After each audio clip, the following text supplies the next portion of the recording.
मित्रों, मेरा नाम प्रभाकर है और मैं पेशे से एक डॉक्टर हूँ। आज मैं आपको अपने ऊपर बीती एक कहानी बताने जा रहा हूँ। यह घटना आज से 12 साल पहले की है। उन दिनों मैं बिहार के एक छोटे से गांव हसनपुर में अस्पताल में काम करता था। एक रात अस्पताल में ज़्यादा मरीजों के आने की वजह से बहुत देर हो चुकी थी। लगभग रात के 12 बज रहे थे। उस रात तेज बारिश भी हो रही थी। मैं भीगते भीगते घर पहुंचा। कपड़े गीले हो जाने की वजह से मैं अपने कपड़े बदल ही रहा था कि अचानक से दरवाज़ा खटकने की आवाज़ आई। मैंने सोचा इतनी रात कौन आया होगा मेरे दरवाजे पर। मैंने दरवाज़ा खोला और देखा एक लड़की बरसात में भीगी हुई रोते हुए कहने लगी कि मेरे माँ की तबीयत बहुत ख़राब है, आप जल्दी चलिए नहीं तो वो मर जाएगी।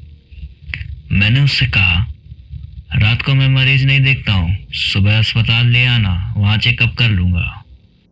मगर वो लड़की जाने को तैयार ही नहीं थी और रोने गिड़गिड़ाने लगी। उसकी आवाज़ सुनकर मेरी पत्नी को उस लड़की पर दया आ गई और मुझे उसके साथ जाने को कहा। मैं मन ही मन परेशान होते हुए बाहर आया और अपनी जीप निकाली। सुनसान रास्ते से होते हुए वो लड़की मुझे 5-7 किलोमीटर दूर एक गांव में ले गई।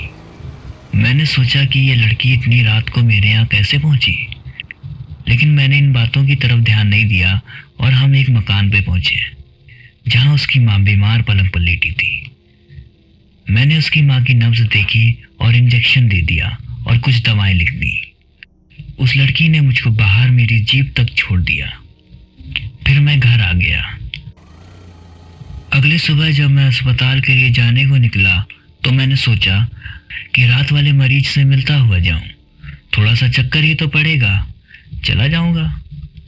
तो मैं उससे मिलने उस गांव पहुंचा। मैं रात को जिस मकान में गया था, आज उस जगह मुझे कुछ नहीं दिखा। मुझे उस जगह पर खंडहर नजर आ रहा था। तो मैं गांव के लोगों से पूछने लगा, यहाँ पर एक घर था, वो कहाँ गया? और वो परिवार रहता था ना? तो लोगों ने हैरानी से देखते हुए कहा कि साहब जी, ऐसा कोई घर नहीं है यहाँ। ये सुनकर मेरे रोंगटे खड़े हो गए।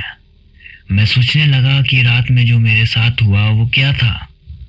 वहां के लोगों ने बताया कि ये प्रेत लीला है।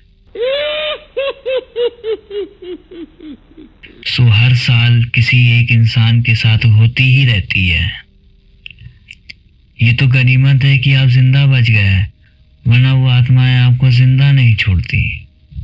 मैं हालांकि भूत प्रेत पर ज्यादा विश्वास नहीं करता था, पर जब मैं गांव वालों के साथ उस खंडहर में पहुंचा तो उस खंडहर के बाहर मेरी जीप के पहिए के निशान थे और वो इंजेक्शन और दवा वहीं पड़ी हुई थी।